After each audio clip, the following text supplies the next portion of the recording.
7월 11일 주일 영상 예배를 시작하시겠습니다. 찬송가 348장을 함께 부르시겠습니다.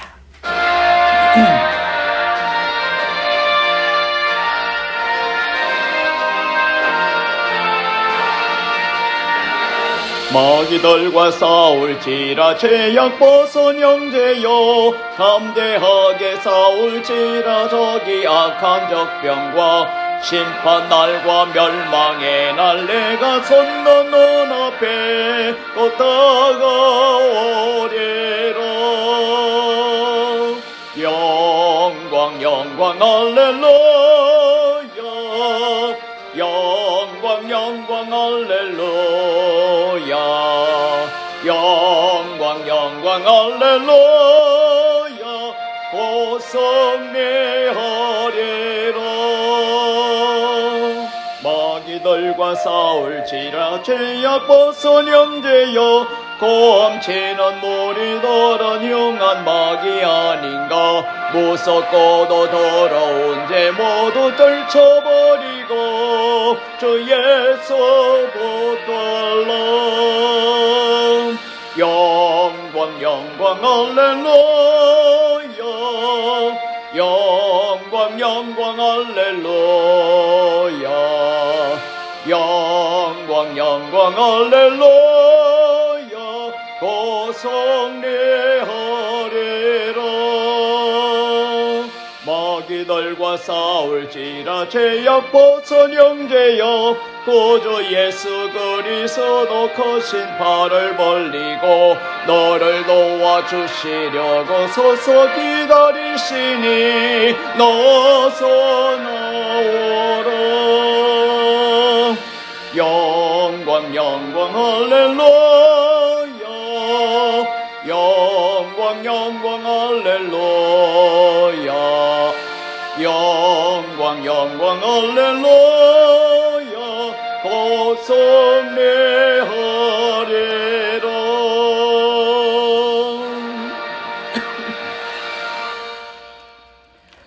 오늘 우리에게 주시는 하나님의 말씀은 신약성경 에베소서 5장 15절에서 21절까지 말씀이 되겠습니다. 신약성경 315페이지입니다. 제가 읽습니다. 그런즉 너희가 어떻게 행할지를 자세히 주의하여 지혜 없는 자같이 하지 말고 오직 지혜 있는 자같이 하여 세월을 아끼라. 때가 악하니라. 그러므로 어리석은 자가 되지 말고 오직 주의 뜻이 무엇인가 이해하라. 술 취하지 말라. 이는 방탕한 것이니 오직 성령으로 충만함을 받아라. 시와 찬송과 신령한 노래들로 서로 화답하며 너희의 마음으로 주께 노래하며 찬송하며 범사의 우리 주 예수 그리스도의 이름으로 항상 아버지 하나님께 감사하며 그리스도를 경외함으로 피차 복종하라.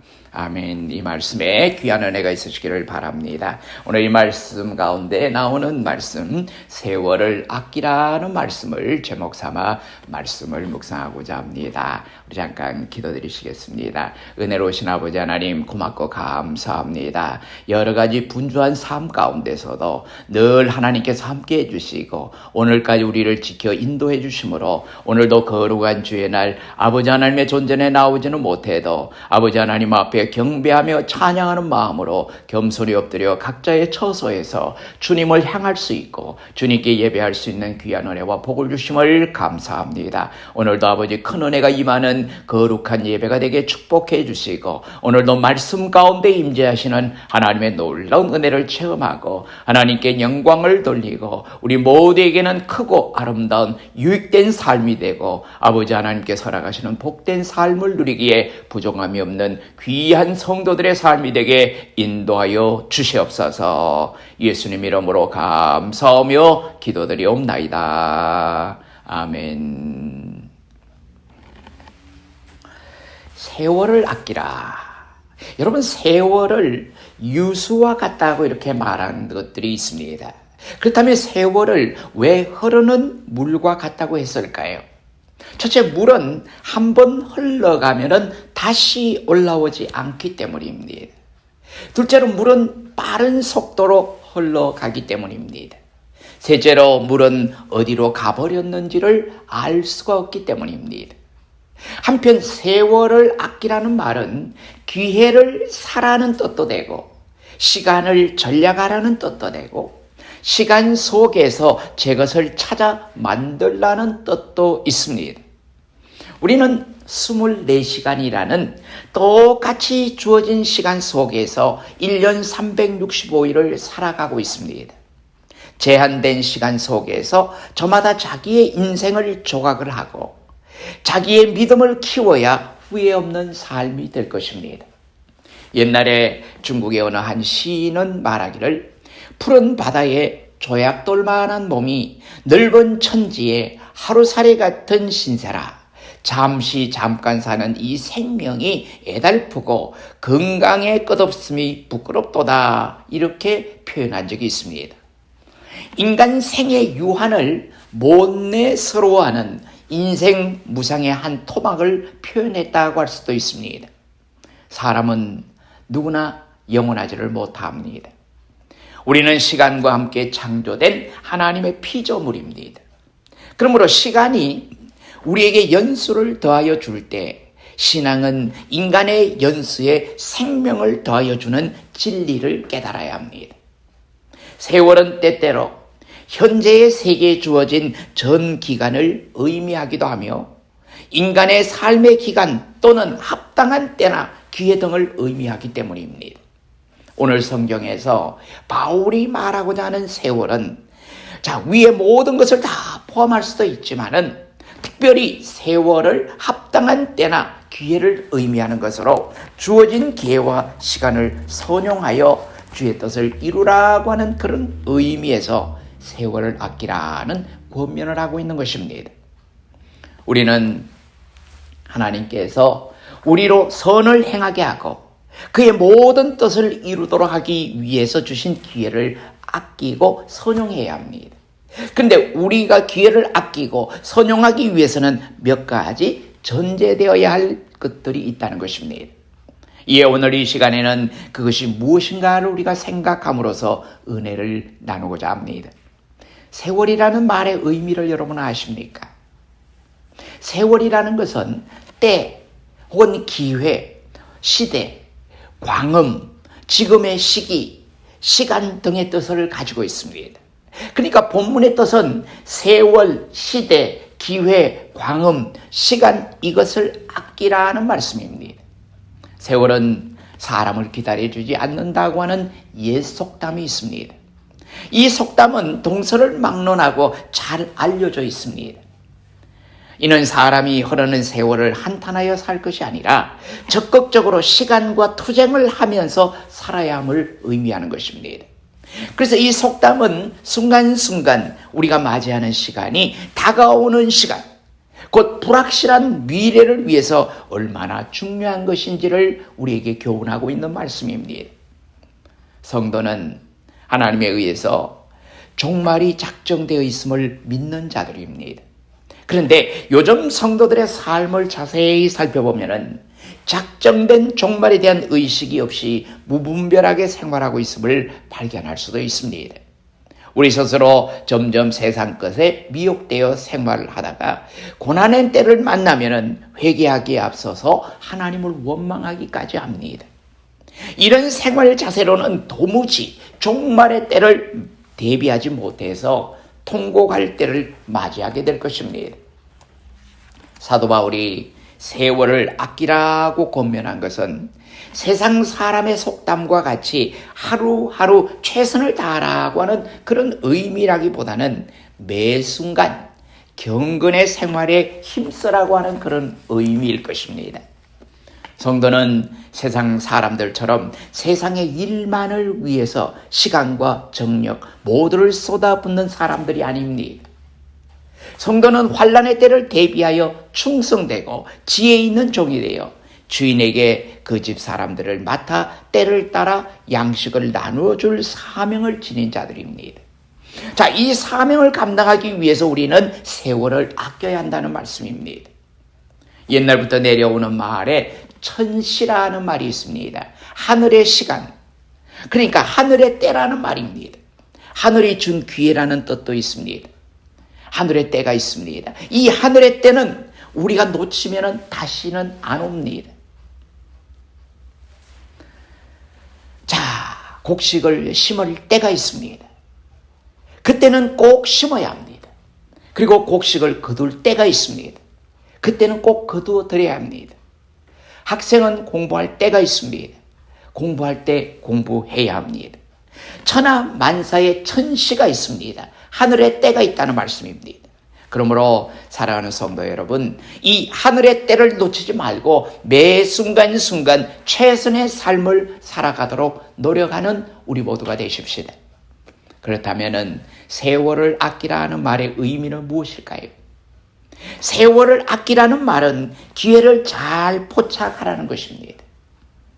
기회를 자기의 것으로 유익하게 쟁취하라고 하는 의미입니다.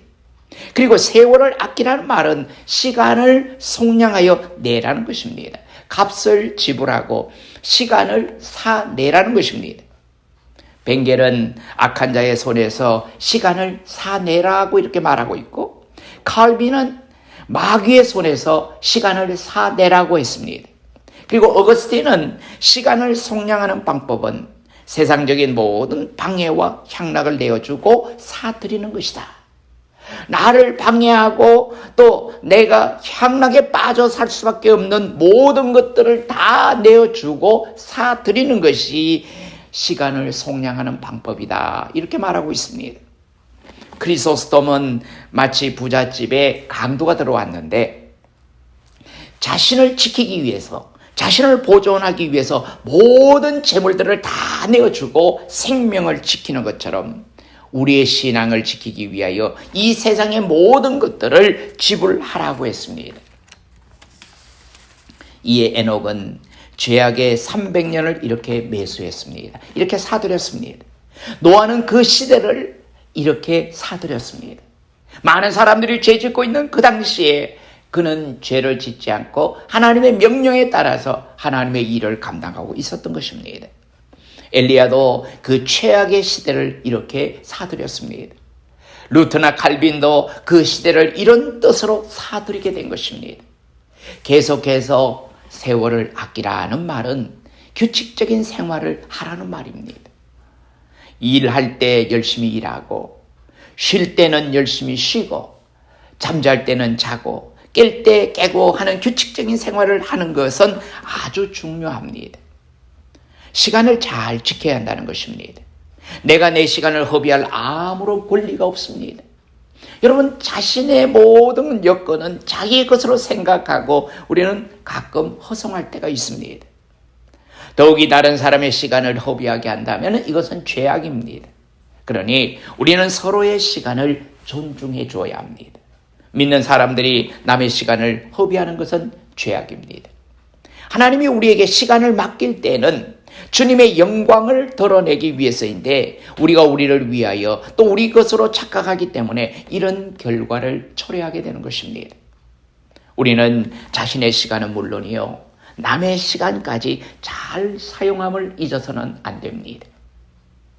무엇보다도 시간을 하나님께 바쳐야 합니다. 여러분, 우리가 물질을 하나님 앞에 드린다 그러면은 11조를 기준으로 하지만은 시간은 7분의 1을 하나님께 바쳐야 합니다. 그 의미는 7일 중에 하루는 온전히 하나님께 바쳐서 하나님께 드리며 예배를 드리고 주의 일을 도모하고 봉사를 하고 하나님을 위해서 살라고 하는 그런 의미의 말씀입니다. 시간은 과거, 현재, 미래 이렇게 나눕니다. 그렇다면 이 세 종류 중에 어느 것이 가장 중요할까요? 과거와 현재와 미래가 있다면 어느 시간이 가장 중요할까요? 물론 현재입니다. 지금입니다. 바로 오늘이라고 하는 사실입니다. 과거는 이미 지나갔습니다. 우리가 어떻게 할 수도 없습니다. 되돌릴 수도 없습니다. 도로 찾을 방법도 없습니다. 이에 성경은 잠언 27장 1절에서 다음과 같이 증거하고 있습니다.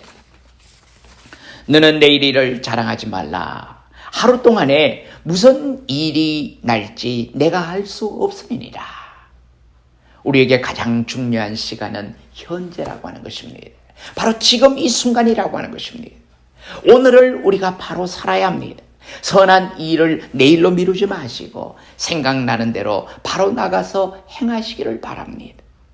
물론 세월을 아끼라는 말은 세월을 소중히 여기라는 뜻도 포함되어 있습니다.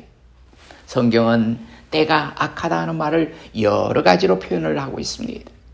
에베소서 6장 13절에서는 악한 날이라고 이렇게 표현합니다. 전도서 12장 1절에서는 공고한 날, 아무 낙이 없다고 할 해라고 했습니다. 전도서 11장 8절에서는 캄캄한 때라고 했고, 갈라디아서 1장 4절에서는 악한 세대라고 표현을 했습니다. 자, 또한 성경은 세대의 양상을 묘사하고 있습니다. 즉 마태복음 17장 17절에서는 믿음이 없고 패역한 세대라고, 제네레이션이라고 이렇게 표현합니다. 마태복음 12장 39절에서는 악하고 엄난한 세대라고 말하고 있습니다. 마가복음 8장 38절에서는 엄난하고 죄 많은 세대라고 말하고 있습니다. 자, 누가복음 17장 27절에서는 노아의 때와 같이 먹고 마시며 시집가고 장가드는 때라고 했습니다. 누가복음 17장 28절에서는 롯의 때와 같이 먹고 마시며 사고 팔며 심고 거두며 집을 짓는 데 열중하는 때라고 했습니다. 자, 이 모든 헛된 것들의 귀한 세월이 소모되고 있다고 하는 말씀을 강조하고 있는 것입니다. 이것들 자체가 어쩌면 세월의 주체인 것 같습니다. 이 모든 것들이 세월을 주장하는 것만 같습니다. 정말 걷잡을 수 없는 육체의 불길이 인간 역사를 마구 덮쳐버리고 마는 그런 시대입니다. 여러분, 우리는 시대를 바로 분별할 줄 알아야 합니다. 이 시대를 바로 파악하며 살아가야 할 것입니다. 그러므로 우리는 온갖 사탄의 노름과 악인들의 장난감으로부터 이 세월을 지켜내야 할 것입니다. 이것이 바로 성도들의 삶의 목적이요, 삶의 의미라고 하는 것입니다. 왜 그렇습니까? 한 번 가면은 다시 되돌아올 수 없는 세월이기 때문에 그렇습니다. 예수님께서 십자가에 달리실 때 한편에 있는 강도는 철호의 기회를 찾아 불과 몇 분 안 되는 시간에 아무 공로도 없이 아무 노력도 없이 말 몇 마디로 구원을 얻을 수 있었던 사실을 여러분 기억하십니까? 그러나 다른 편에 있는 강도는 회개할 기회를 놓치고 말았던 것입니다. 한 번의 기회를 잘 선용한 자와 선용하지 못한 자의 운명은 완전히 행복과 불행으로 나누어지는 것입니다. 또한 때가 악한 거로 세월을 아껴야 하는 것입니다. 어두운 곳일수록 빛이 필요하고 썩은 곳일수록 소금이 필요하듯이 악한 세월 속에 사는 우리는 이 속에서 하나님의 나를 많이 찾아야 할 것입니다. 그래서 그가 원하는 대로, 그가 원하시는 대로 세월을 사용해야 할 것입니다. 그렇다면 세월을 아끼는 지혜로운 방법은 무엇일까요? 먼저 세월을 아끼는 지혜로운 방법은 어떻게 행할 것을 주의하는 것입니다. 이에 대해서 오늘 성경은 다음과 같이 증거합니다. 그런즉 너희가 어떻게 행할 것을 자세히 주의하여 지혜 없는 자같이 말고 오직 지혜 있는 자같이 하라. 여기서 자세히 주의하라 하는 말은 정확히 본다고 하는 그런 뜻입니다. 여러분, 우리가 세상을 바로 분별할 줄 알아야 합니다. 정확히 볼 줄 알아야 합니다. 사물을 직시함을 말합니다. 즉 악한 세대의 성분들을 예리한 신앙의 눈초리로 분별하여 살아가는 이런 삶을 말하고 있습니다. 예리하고 민감한 영적인 통찰력을 가지고 어둠의 정체를 직시하며 살아야 될 것을 말하고 있는 것입니다. 또한 세월을 아끼는 지혜로운 방법은 주의 뜻을 이해하는 것입니다. 이 시대에 우리에게 필요한 말씀을 주셨는데 이 말씀의 의미가 오늘 우리에게 어떻게 적용되느냐, 이것 이해하는 것이 참 중요합니다. 이에 대해서 계속해서 성경은 또 다음 것이 증가합니다. 그러므로 어리석은 자가 되지 말고 주의 뜻이 무엇인가 이해하라. 여러분, 우리가 어리석은 자같이 사는 것이 아니라 주의 뜻을 바로 분별하며 아는 것이 더 중요합니다. 여기서 주의 뜻이라고 하는 것은 거룩을 말하는 것입니다. 이에 성경은 데살로니가전서 4장 3절에 하나님의 뜻은 이것이니 너희의 거룩함이니라고 이렇게 말씀합니다. 여러분, 주의 뜻은 무엇일까요? 감사입니다. 데살로니가전서 5장 18절에 범사에 감사하라. 이는 그리스도 예수 안에서 너희를 향하신 하나님의 뜻이니라. 여러분, 주님이 우리에게 향하신 뜻은 바로 감사요. 또 하나님께서 우리에게 말씀하시는 것은 거룩이라고 하는 것입니다. 자, 이처럼 주의 뜻이 무엇인가 이해하라는 말에서 이해하라는 말은 안다는 것보다도 깊은 깨달음을 말하고 있는 것입니다. 영적인 지식의 체험을 말하고 있는 것입니다. 뿐만 아닙니다. 세월을 아끼는 지혜로운 방법은 성령에 취하는 생활을 하는 것입니다. 성령의 이끌림을 받는 생활입니다. 이에 대하여 계속해서 성경은 또 다음과 같이 증가합니다. 술 취하지 말라. 이는 방탕한 것이니 오직 성령의 충만을 받아라. 여러분, 성령에 취해서 살아야 한다고 하는 것입니다. 여기서 충만을 받으라고 하는 말은 마치 뚜껑을 열어놓고 빗물이 막 쏟아질 때에 그 빗물을 받아서 차고 넘치는 것처럼 마음의 문을 열어놓고 성령의 담비를 넘치도록 받는 생활을 의미하는 표현입니다. 계속해서 성경은 시와 찬미와 신령한 노래들로 서로 화답하라고 증거합니다. 여러분, 거룩한 정서를 누리는 그런 생활을 하라는 것입니다. 여러분, 각 나라마다 나라에서 부르는 소위 우리나라에서 말하는 애국가, 각 나라의 국가가 있고 또 학교에는 교가가 있고 군대에는 군가가 있습니다.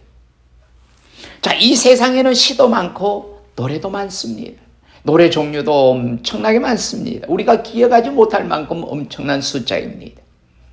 그러나 거룩한 정서의 노래가 없는 세상이 오늘입니다. 세상의 모든 노래는 바로 육신의 난무일 뿐입니다.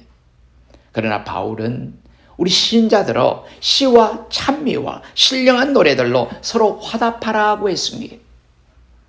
시는 주로 구약의 시편을 가리키는 말이지만은 기타와 같은 악기의 반주로 노래하는 시가들로 포함되어 있습니다. 찬미는 크리스천들이 지은 찬미가로서 하나님과 예수 그리스도를 찬양하는 노래들을 말하는 것입니다. 신령한 노래는 믿음에서 나오는 심령적인 노래를 뜻하는 것입니다. 여러분, 우리 마음에서 우러날 수 있는 정말 하나님을 향한 가스펠송이라든지 찬송이라든지, 여러분, 이런 우리가 하나님을 찬미할 수 있는 노래들을 우리가 불러야 하는 것입니다. 우상 숭배자들에게는 이런 노래가 없습니다. 그러나 하나님의 백성 다윗에게는 이런 거룩하고도 신령한 정서 생활이 있었다고 하는 것입니다. 그래서 그의 생은 빛나고 찬란했습니다. 온갖 생의 역풍 속에서도 이렇게 맑고 거룩한 정서를 잃지 않았던 것입니다. 이러한 정서의 노래가 없는 마음과 가정과 교회와 국가는 어두움입니다. 침울함만이 있을 따름입니다. 뿐만 아니라 성경은 범사에 우리 주 예수 그리스도의 이름으로 항상 아버지 하나님께 감사하라고 증거합니다. 여러분, 우리가 매 순간순간 경험하고 있는 모든 사건들이 아버지 하나님의 은혜 가운데 살아가고 있음을 경험하고 그 하나님께 감사를 표현하는 삶이 필요하다는 것입니다. 범사에 감사하는 생활을 하라는 것입니다. 기독교는 감사의 종교입니다. 범사에 감사라. 범사에 감사하는 생활을 누리는 것입니다. 번영할 때만 감사한다면 그것은 아무것도 아닙니다.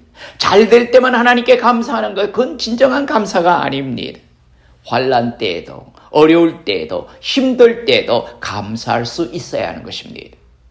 이제 말씀을 맺고자 합니다. 사랑하는 성도 여러분, 우리의 삶 속에서 시간을 아끼는 것은 누구를 위함이 아니라 곧 자신의 삶 속의 번영을 위한 것입니다. 내 삶 속의 어떤 발전을 위한 것입니다. 여기서 시간을 아낀다는 것은 기회를 포착한다는 말입니다. 하나님의 때를 우리가 포착하는 것입니다.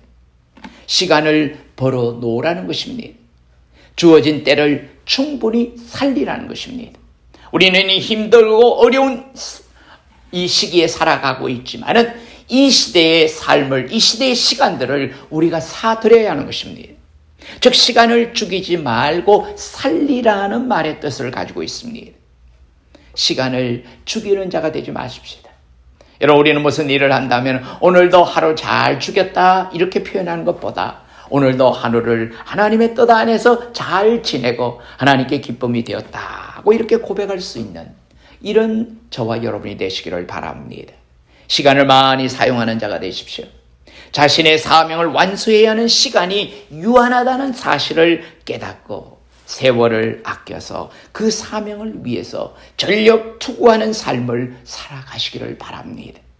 그래서 우리 모두는 착하고 충성된 종으로 주인은 되시는 주님의 즐거움에 참여할 수 있는 저와 여러분들이 되시기를 주님의 이름으로 축원합니다. 기도하시겠습니다. 좋으신 아버지 하나님, 은혜를 고맙고 감사합니다. 연약하고 힘들고 어려운 여건 가운데서라도 아버지 하나님께서 함께 하시고 도우심으로 말미암아 오늘도 모든 것을 누릴 수 있게 하시고 모든 것을 감당할 수 있게 하시고 모든 것을 함께 할 수 있는 귀한 자리에 이르게 하심을 감사합니다. 아버지 하나님, 사랑하는 성도들을 늘 어려운 상황 속에서도 지켜주시고 필요한 것을 채워주시고 헤쳐나갈 수 있는 길을 허락해 주심으로 말미암아 하나님께는 영광이요 우리 모든 성도들 삶 속에는 항상 기쁨과 감사가 넘칠 수 있는 은혜가 있게 도와 주시옵소서. 연로한 성도님들에게 건강의 복을 허락해 주시고 맑고 깨끗한 영을 허락하시사 항상 하나님을 향할 수 있는 아름다운 마음을 가지고 세월을 아끼며 살아갈 수 있는 복을 허락하여 주시옵소서. 성도들의 삶을 지켜주시고 늘 건강하게 하시며 늘 아버지 하나님께서 필요를 채워주심으로 말미암아 항상 아버지 생업에 부족함이 없도록 어려움이 없도록 차고 넘치는 귀한 은혜가 있게 하여 주시옵소서. 아버지 하나님께 모든 것을 맡기기를 원합니다. 사랑하는 성도들, 사랑하는 성도들이 가진 기도의 제목들이 주님 앞에 드려질 때에 아름다운 응답으로 나타나는 귀한 축복들이 일어나게 도와 주시옵소서. 이제는 우리 주 예수 그리스도의 크신 은혜와 하나님 아버지의 무궁하신 사랑하심과 성령님의 감동, 감화, 교통, 위로, 인도하심이 오늘도 아버지 하나님 앞에 예배드리고 아버지 하나님께서 허락하시는 귀한 말씀을 통해서 세월을 아끼며 아버지 하나님 앞에 충성된 삶으로 바른 삶으로 아버지 하나님 앞에 영광을 돌리기로 작정하는 사랑하는 성도들 머리 위에 이제로부터 영원히 함께 계시옵기를 간절히 축원하옵나이다. 아멘.